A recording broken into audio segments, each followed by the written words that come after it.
We're back again with One Piece chapter 1184. This chapter continues on with Brook's backstory, and it really emphasizes Brook's origins, his connection to King Lueven, and the state his childhood life was like. But before all that, the chapter begins with a little fast forward 7 years into the future of last chapter. So now Princess Shuri is 14 years old and she's already fighting off suitors that came to ask for her hand in marriage, but she swiftly deals with them one by one, proclaiming that they have no right to ask for her hand in marriage if they are weak and they absolutely need to be musically inclined before approaching her. Then we see a 27-year-old Brook come into the picture, talking to Princess Shuri, commending her on how strong she became, with her still being relentless on Brook being her husband, saying all sorts of weird stuff, which Brook shoots down immediately. Obviously, this is a mature Brook with a ton of experience under his belt, not like the Brook we know, who's at 90 years old, but as a 27-year-old man who played a parental role in Princess Shuri's life and growth. Obviously, he's not gonna entertain the idea of any romantic relations with this young lady. But also, this is Brook we're talking about. So the moment he sees a beautiful lady on his way, he's gonna stop everything immediately and ask for her panties. Classic Brook. He's such a weirdo. Then we cut to the garden we saw last time, where Brook and Princess Shuri are singing together, where the conversation steers towards Brook expressing his appreciation for the king and telling Gunko the circumstances that led him to where he is today. Then we cut to another flashback within the flashback, classic Oda style, where we meet a young 11-year-old Brook peeking at some children learning to exercise their music skills. Then he ends up being chased away. We see that he lives in a similar place as Luffy had in his kingdom, actually, where they had a whole section of the kingdom be devoted just for the garbage and rejected people. He is singing a song with a violin he made with the garbage laying around about how this is all the king's fault, how the current king and his rule led to Brook and his family apparently, that we don't get to see this chapter, so they presumably died of starvation if I had to guess. According to the lyrics he's singing, he had a mother, a father, and a little brother, and all of them sadly have passed, with the only company he has are stray dogs. Then someone who was listening to the music approaches Brook, and we see that it's King Lumen, who at this point is the prince who's snooping around in a place that is definitely not fitting for a prince. He asks Brook about his music and his violin, and even with the contents of the song that Brook is singing currently, with it being insulting to the king, Lueven doesn't really reject or even deny what the lyrics are implying.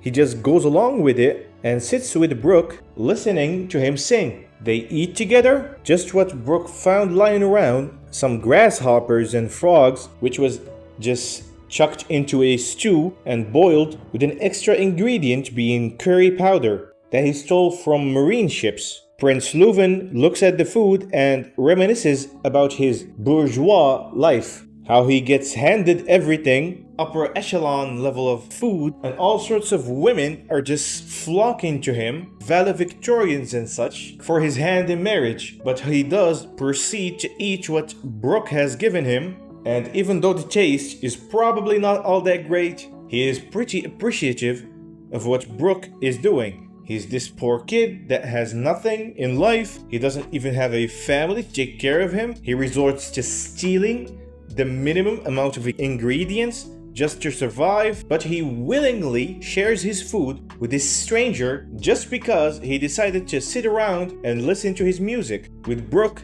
refusing any kind of compensation. He just enjoys having an audience, not knowing that this is a prince he's talking to, thinking that he's just someone else who's on hard times. Then Prince Lueven proceeds to give Brook whiskey and some alcohol to this.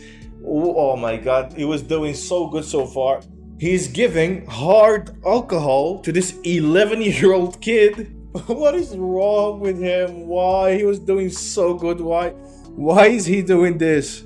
Why would he give him alcohol of all things? He's just a kid, he's just 11. Anyways, they seem to be enjoying their time together. Then we cut to a different day on a marine ship where Brooke was captured by the Marines and is actively being tortured for information. Now we know that he came to the ship to steal more curry ingredients, but at the same time, while someone from the Moran family was reportedly carrying explosive powders to naval ships, and they think that Brooke here is the one doing it, with him insisting that he doesn't know a thing about it and that he only came for curry ingredients. Them not believing him and wanting just to get rid of him altogether, with Brooke breaking into song, thinking to himself that him dying while singing doesn't seem all that bad, which is also something that has actually happened in his first death with the Rumbar pirates, where they were poisoned and they were singing for Laboon till their dying breath. Then the door breaks and suddenly King Lueven comes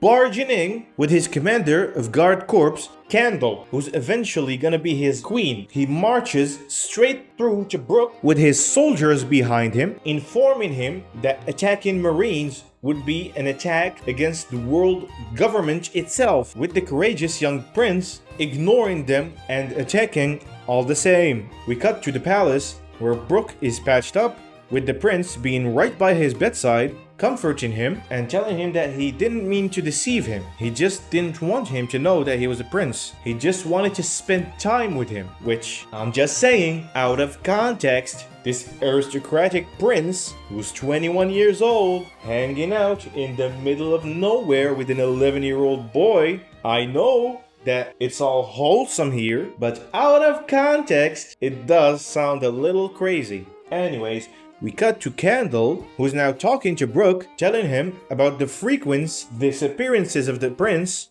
and her knowing that he was just hanging out with this little boy. Again, crazy to say, but him hanging out with this little boy is good for him. And this appears to be the moment where Brooke develops the crush on Candle. And lastly, the prince proudly declares that this little boy is his favorite musician and that he will be given a room and a proper musical instrument to play, and it will be arranged for him to attend school as well, which is everything that Brooke ever wanted. Honestly, this chapter was pretty great in developing Brooke's character, in making us empathize with